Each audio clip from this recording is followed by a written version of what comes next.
now.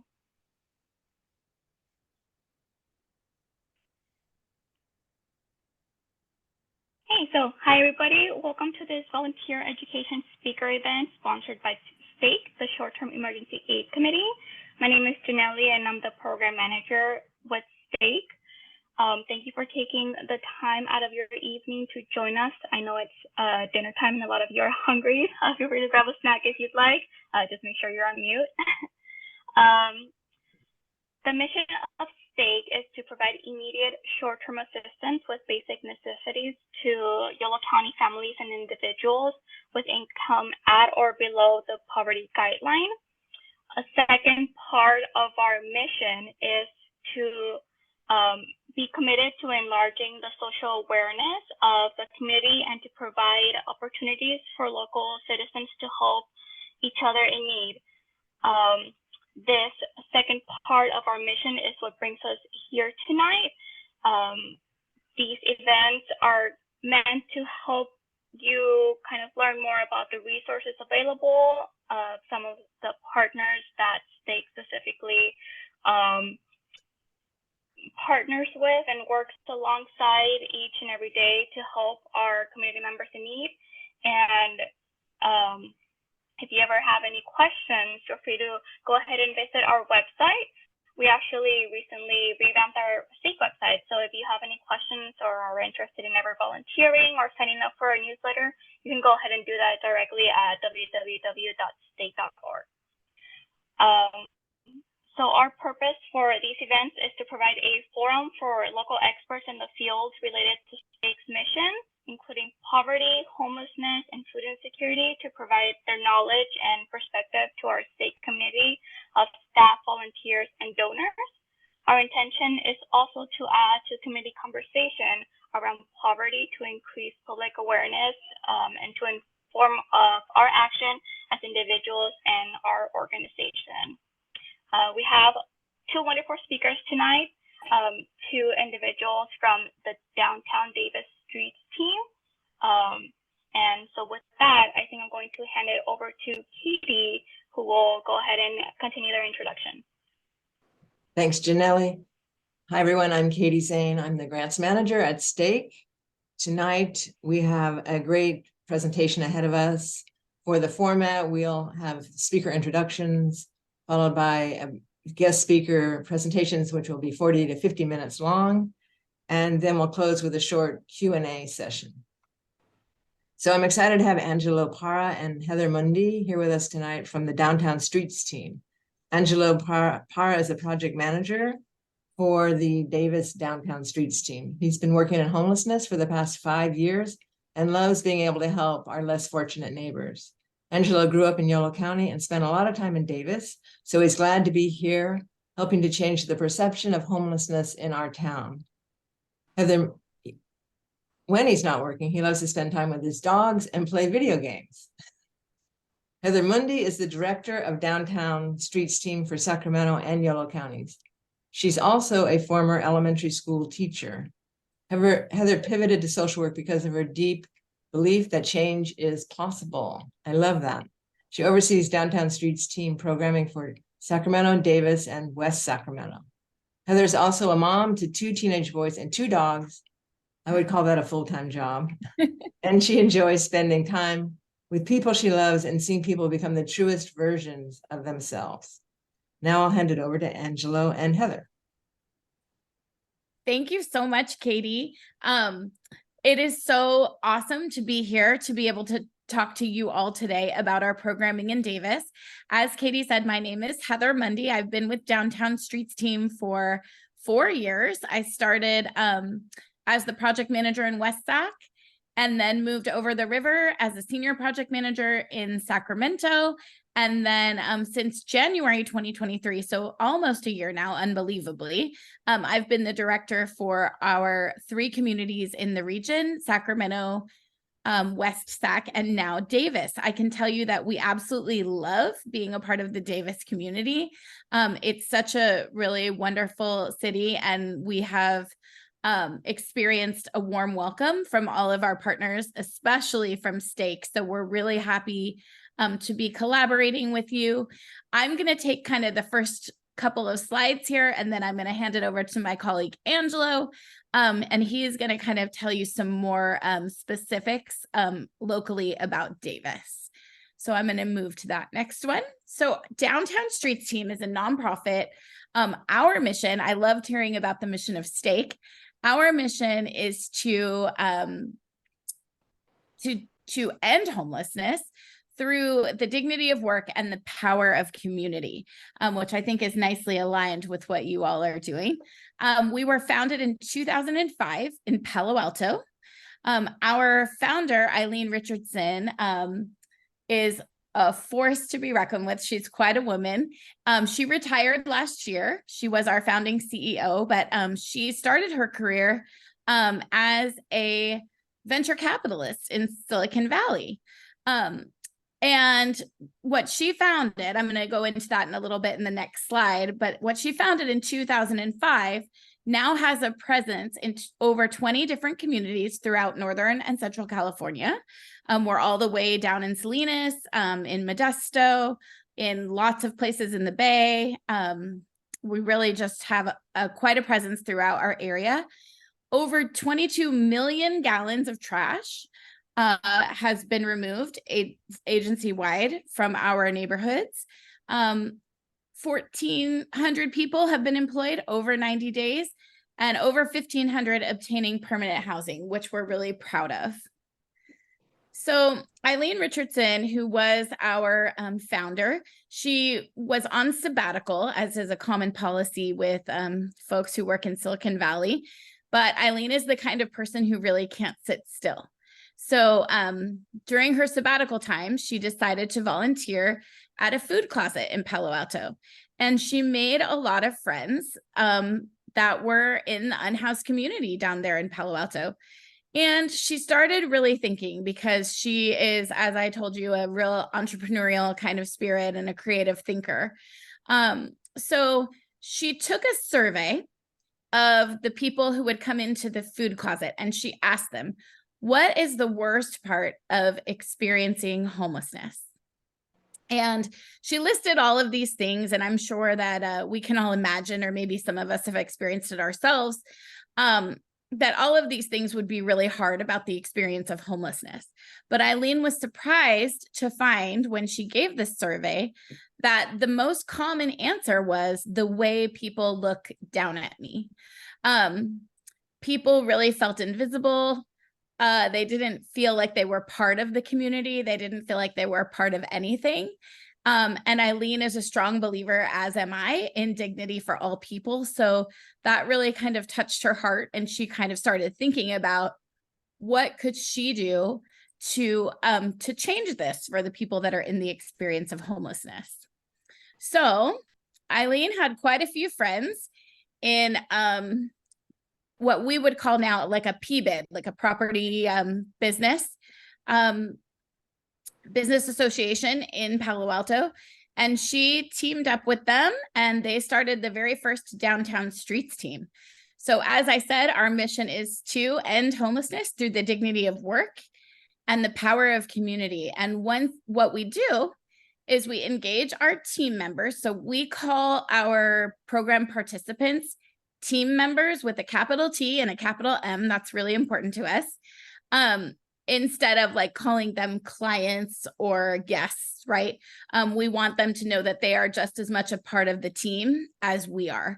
So our flagship program engages our team members in a structured daily activity, which is going out and picking up trash, beautifying the city streets, dressed in these lovely yellow shirts. And you can see Isaac and Christine there. This is actually a photograph of the very first bag of trash we ever collected.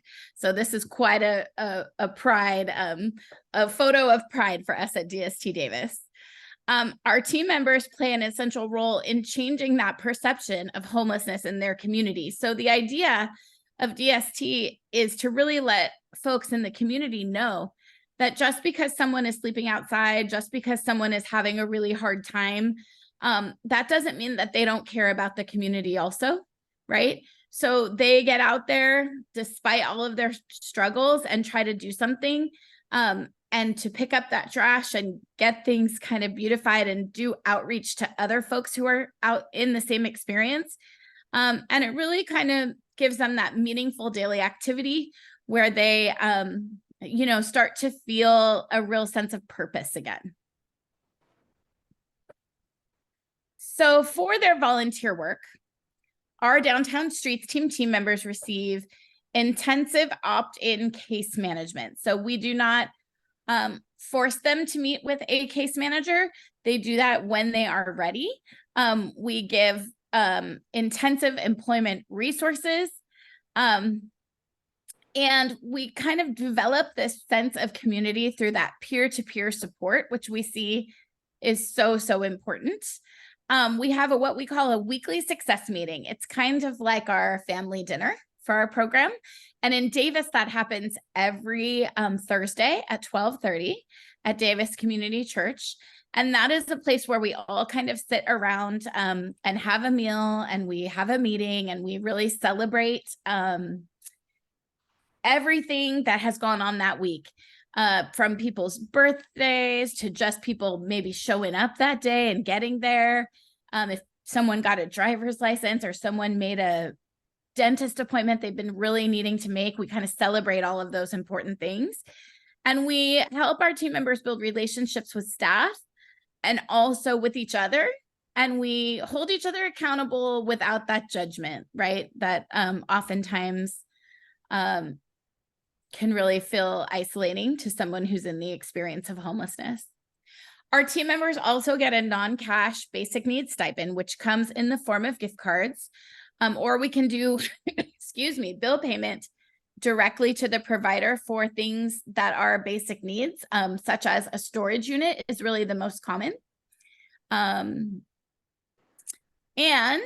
throughout the Sacramento region, this is what our program looks like. We have about 75 folks who go out in those yellow shirts every day, which is amazing. In Sacramento, we have 4 different crews. Oftentimes a question I get is, how are we funded? So I kind of like to show this slide so that we can get a flavor of how exactly we are funded. We have 4 different crews in Sacramento. 2 of them are funded through SHRA and the city of Sacramento. Those are the ones that are out of the navigation centers at X Street and at Meadowview. Something that's cool about the Meadowview team, it is the only all-female team in DST, which is pretty awesome. And we're really proud of the ladies down there at Meadowview. We have another team, Committed to Care, which is funded by the Molina Cares Foundation, which is really a wonderful, they give us a grant, and it supports 5 team members going out to pick up trash, and they are just fantastic partners. We really love Molina.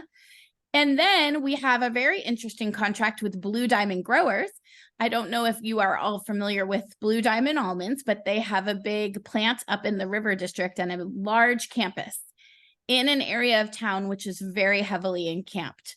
So Blue Diamond supports our team by contracting with us to have 5 team members go out 3 days a week to clean up the campus around Blue Diamond. And they also do outreach to the people who are out living up in the River District. So we have all kinds of ranges of funding, from foundations to privately funded to city and county. In West Sac, we are funded by the city of West Sacramento. There's the team over on the YOLO side of the river at the boat ramp cleaning. And in Davis, we are funded by the city of Davis, and we do have some second-year funding kind of braided in from YOLO County as well. So we're super grateful for that. And I'm going to hand it over to Angelo now, because he's going to tell you a little bit more about the Davis team. Hi, thank you guys for inviting me and Heather. Super excited to be here. Sweet. So let's get into what we've done since we've been in town. So as of mid-September, we have had 21,000 gallons of trash removed and over 2,000 volunteer hours served. And we got this nice picture of the team right outside of our launch spot. So this is where we meet every morning at 8, right by the Regal Theater on 1st and F Street. Oh, sorry, I forgot that was me. Okay, so year to date, we have had 2 team members employed.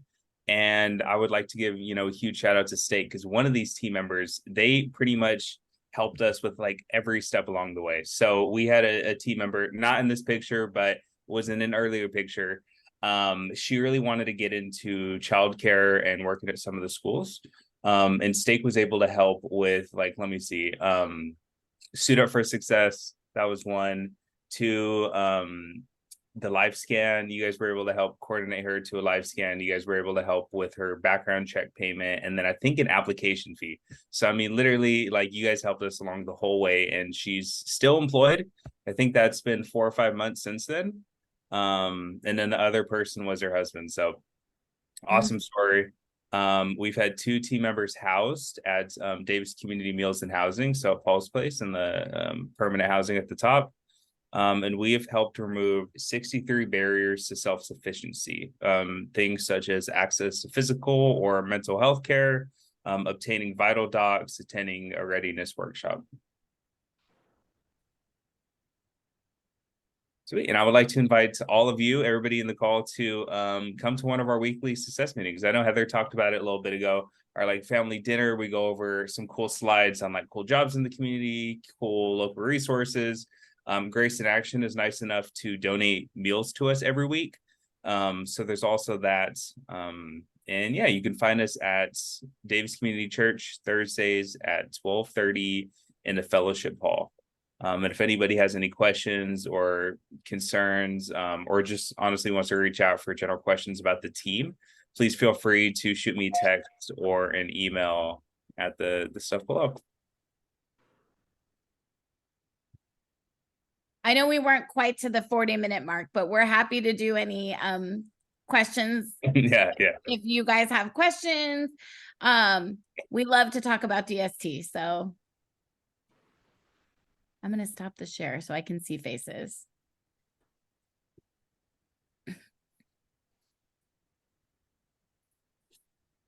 I see a question, but it just says iPad.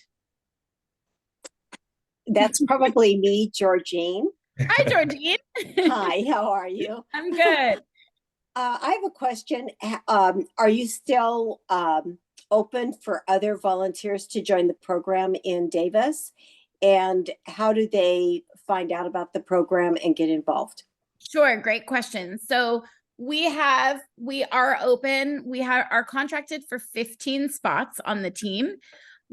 I would estimate, we haven't gone through a full year of programming yet, but with 15 spots on the team, that probably reaches anywhere from 50 to 60 unique individuals, because sometimes people come for a little while, then they go away, they come back. One thing about Downtown Streets team is we have an open door policy. We do hold people accountable. What our program really is practice work, right? So if you're at work and you can't get there that day, or you oversleep, or you have a fight on the street corner with your supervisor at a job, you would be fired for that, right? In Downtown Streets team, you're going to sit down with your project manager and you're going to say, hey, this behavior is not okay. This is a learning moment. I'm going to give you a write-up. We're going to talk about this and what can we do better next time, right? So it's for people who maybe don't have those skills quite yet. So 3 write-ups, and we ask you to take a break from the team and you can get back on the wait list. So an individual would get on the wait list by attending that weekly success meeting. That is our touch point. We are always there every Thursday at 12:30. The only Thursday we're not there is the one between Christmas and New Year's. It is very important for us to hold consistency and always be at that meeting, because oftentimes, the folks we work with have lost their phone, or they can't find their phone, or their phone stopped service. They don't have reliable communication. So anybody who's interested in coming to the team, being a part of the team and getting on the wait list, comes to that meeting. You have to come to at least 2 meetings in a row, because we really want to know that you're dedicated to your own success. And And then when we have an opening, we have you on the team. That's kind of the Great. long. Yeah. Thank you. Thank you. Sure. I have a question. Hi. Hi. I was wondering, I feel like possibly this stopped during COVID, that we did something in Davis, and it stopped and it started. That's one question. And then my concern always is ongoing funding. Is it just you're gonna need more grants and so on? What are your thoughts on that? Yeah, great question. So I am unsure about what happened pre-COVID in Davis. I know, and maybe somebody on this call would have more information than that than me. I do know that there was a program that was like street cleanup program that started and kind of stopped. And I don't know the details of that. But I do know that we had been in talks with Yolo County to come to Davis prior to COVID. And of course, when the pandemic happened, everything was kind of put on hold, right? And we're super happy to be here now and to have this funding, you know, from the city of Davis. We have a wonderful relationship with Dana Bailey, who obviously she works for the city as, you know, housing and helping with the people, the population. So I feel like we really have a strong partnership going with Davis, not just with all of our community partners, but also with the city. We've been working with Parks and Rec. They help us get the debris every day. They come pick up our bags. Angelo goes out twice a week on foot on doing outreach in encampments with Dana's outreach folks. So we have a good collaboration. I would anticipate, excuse me, we have 2 years of funding set. I would anticipate that when that term is up, that the city would renew. I would hope that they would.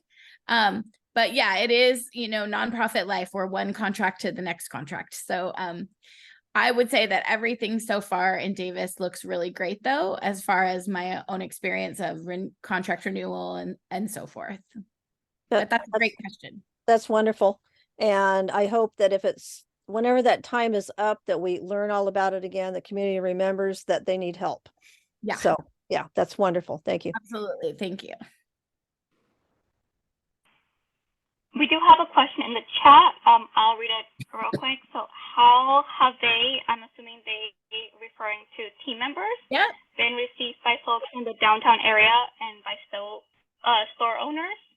Yeah, we actually have a really lovely relationship with the Davis Business Association, with Brett and the folks from there. They were actually part of the talks from the very beginning, before we even hired a project manager or a case manager, to kind of address what the needs are of the business owners downtown. I know that in Davis, you know, there's not as much like encampments in downtown, right? But there are sometimes a few pop up, and the trash is really the main part, right? So we have had a very good reception from the business owners. They're always kind of popping their heads out and thanking the team when they see them go by in the morning. Angelo, who's that guy? What's his name? Who owns the Varsity and the coffee shop? Sanisha. He's the owner of the Varsity Theater and Mishka's Coffee right next door. He brings the team coffee every time he sees them come by. He's very sweet. So we've had a very good relationship so far. And I know there's been several hot spots. Like I know in that kind of alley behind where Pete's Coffee and Chipotle are across from E Street Plaza, there's been some kind of, and the parking garage, of course, at the movie theater, right? There are some kind of hot spots, and the team gets around that downtown square, you know, every morning, and they've taken a lot of trash away. So I think that it's been really positive. Now, I have a question. Oh, go ahead. I think you said you had 15 team members in the Davis program. Is that, how do you find people that want to be team members, and is the demand much greater than you could possibly meet, or how does that work? That's a great question. I think a team of 15 in Davis, for a city the size of Davis with this homeless population of Davis, that's probably about right. that's probably the right number. I would say how we find them is like we do outreach, right? So we're going to encampments, kind of knocking on those tents and being like, hey, we got some granola bars. Hey, we have some water bottles. Do you guys want to come to the DST meeting? We try to hit up, like I know that Grace in Action has lunches on Monday and Wednesday. So we try to hit up that Wednesday lunch and see who's there and say, hey, you guys, tomorrow you can have lunch at the DST meeting, right? We find that a lot of our team members come by referral from other team members. Oh, okay.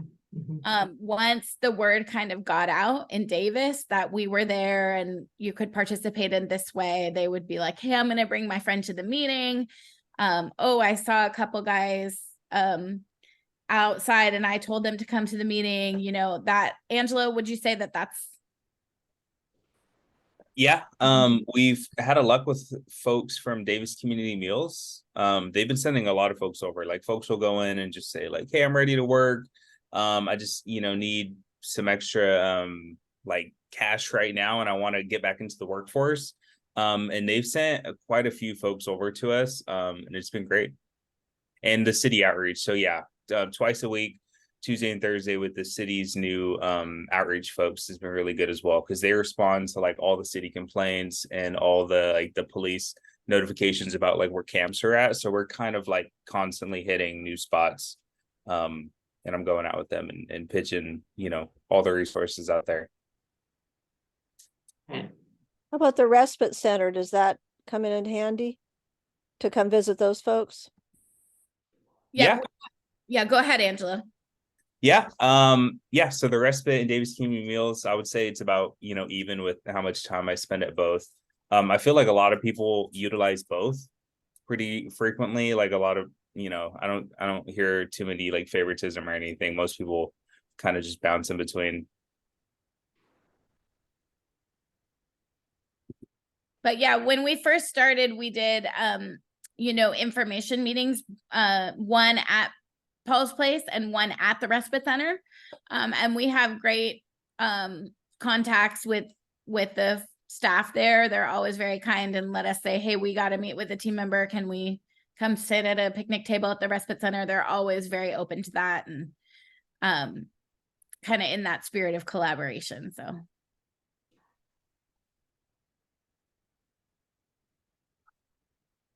Oh, Katie, you're muted. Oh, there we go. What is your, like, when you think of everyone you've helped, whether it's Davis or somewhere else, what's like a great success story or a very moving story that comes to mind? Oh, sure. I have one of those. Well, as I told you, or Katie told you, I was an elementary school teacher before I became a social worker. So in my very first week at DST, I did a workshop with some people, and mind you, this was 4 years ago. And I had them in a room and I sat them down and I said, now tell me where you see yourself in 5 years. And I'm going to tell you that that is the wrong thing to say to people who live outside. And at the time, I didn't know that because my background is like everyone's got a 5-year plan. That's what we do, right? I have lived a pretty conventional life. And, I thought, what better, more effective way to serve the people than ask them about their 5-year plan? And I had a gentleman in that group of people who got very upset with me. And he was very angry. And he said, I can't even think about where I'm going to sleep tonight. How dare you ask me what I'm going to do in 5 years? And I was like, wow, like it was a huge lesson for me, right? You have to really back up and take things in very small steps, right? So he was a green shirt, which is a leader. If you see our team out, you'll see 1 or 2 of them in a green shirt, and that's a team leader. And he was on the team and he was doing great, but we couldn't really get him to like kind of tell us what the story was. So after a few months of talking to him, he told me that the reason he was so afraid to make any movement is because he had some legal stuff going on. So this was in Sacramento. He had been arrested for a DUI in Yolo County. He didn't want to go back. He was really nervous. He had really messed up, and he thought that if he turned himself in, he was going to go to jail. So that is why he was kind of hiding right on the streets. The pandemic hit, he kind of disappeared for a little while, and he resurfaced for us in our West Sacramento team. And he became a green shirt over there for the West Sac team. And we had a visitor. So this is where our relationships with community partners, it's just so important. We had a visitor from Northern California Legal in Woodland, a lawyer who came to the meeting just to say, hey, I'm here to help you. I'm happy to help if you want. And he was so surprised that a lawyer would come talk to homeless people. He couldn't believe it. And he was like, maybe if she is coming here, she will help me. And he made an appointment. And over the next probably 6 months, he got everything sorted out with his legal. He got his warrant cleared. He did not have to go to jail. He took a DUI class. At the same time, a permanent supportive housing unit was opened in West Sacramento through Mercy Housing at 1801. He was selected to live there. He currently has an apartment and he lives there. We have an employment pipeline in the River District up by Blue Diamond, which I mentioned earlier, with a city funded, well, it's a PBID funded cleanup crew, right? So we often funnel our team members to work for them because they do very much the same thing as DST. They go around and collect trash, but it's a full-time job. It's 8 to 5. They have a truck. He works for them now. Not only does he work for them, he's a supervisor. Whoa. He makes great money. He gets quarterly bonuses.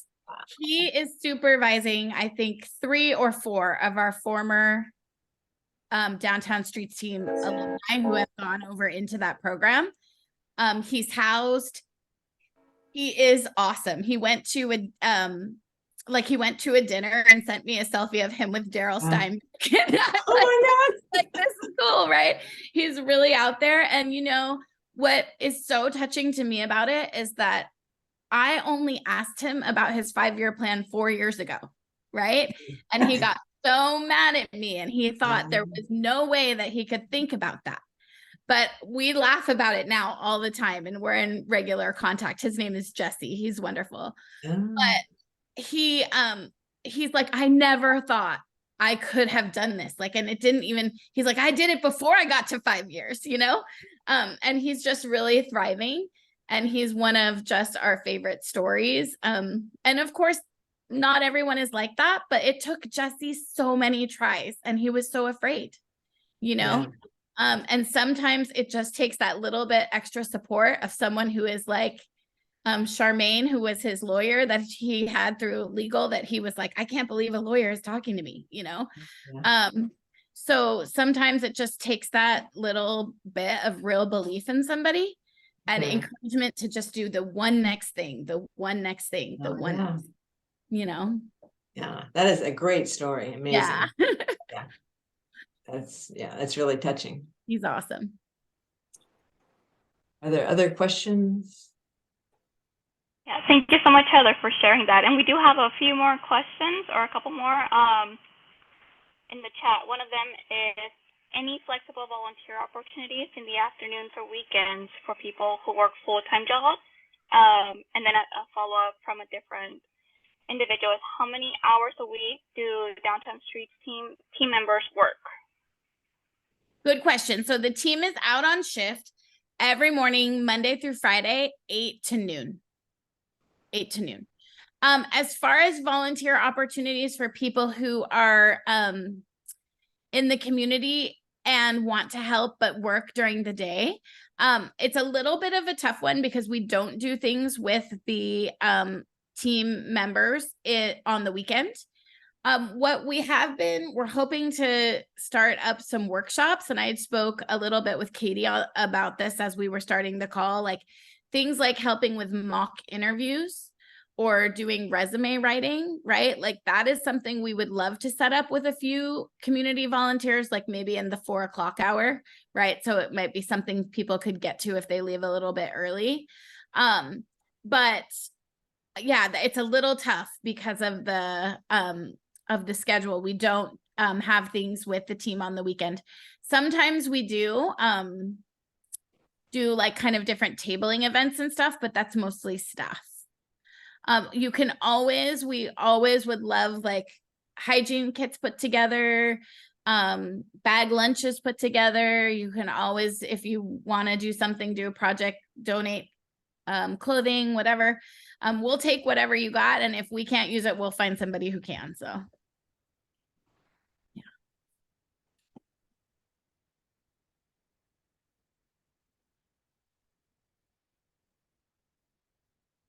Do you see any more questions, Janelle, or? I don't, but I have a question. Yeah. Previously, you mentioned that a lot of your funding goes specifically for a certain number of team members. Yeah. And also you have a wait list going on. And my question is there kind of a maximum amount of time a team member can kind of serve as part of your team?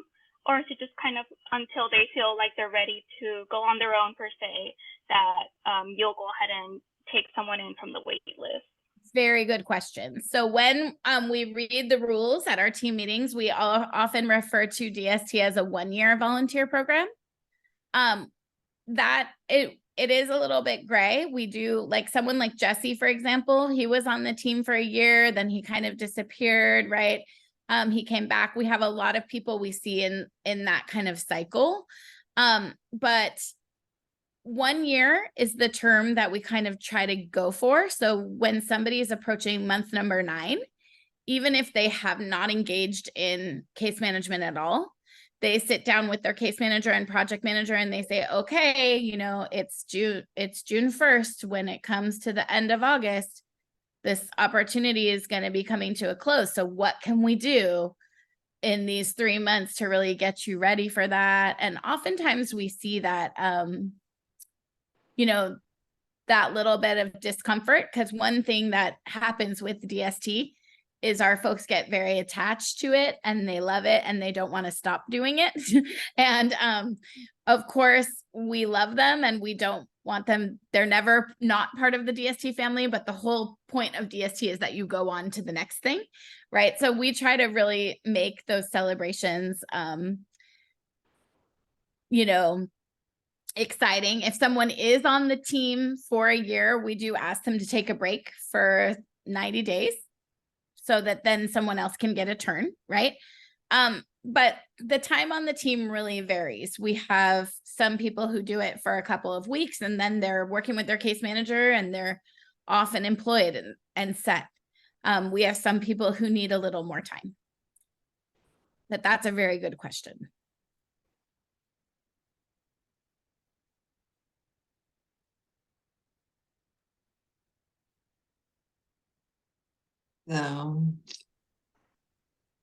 I think, have we exhausted all the questions? Looks like Here's some, is there something more? Let's see. Oh, thank you so much for this important work. I loved hearing about it tonight. That's good. Well, yeah. We're really grateful to have the opportunity to talk to you. And, you know, my email, heather@streetsteam.org, it's the same convention as Angelo's. And I'm always happy to chat. We would love to see you at a meeting. We'll be there tomorrow at 12:30. And, you know, if you have any questions or if you see any messes anywhere, let us know. Yeah, thank you both so much for your time and sharing of your information. I know it's hard to do that after work. Oh, but we really appreciate it. And we so appreciate all you're doing, you know, for downtown Davis too. It's really wonderful to have you guys in town. So thank you. Thank you. Thank you. We really love the community. Yeah. And thank you everyone. Oh, Deborah, do you have something? No, I just was saying thank you. And it's great. Okay. I see them downtown at Pete's and it's wonderful. It's a dual purpose job and cleaning the environment. So 2 thumbs up. Thank you. Yeah. And thank you also to all the audience members that came tonight for your time. And I hope it was as wonderful as it was for me. This is our fourth, I think, speaker series event. So we have these every quarter. Our next one will be around January. And as we get closer to that date, we'll send out an announcement. So that's it for tonight. Thank you all again and have a good evening. Sweet. Wonderful. Thank you. Thank you. Thank you. you. Thanks a lot. Thank you.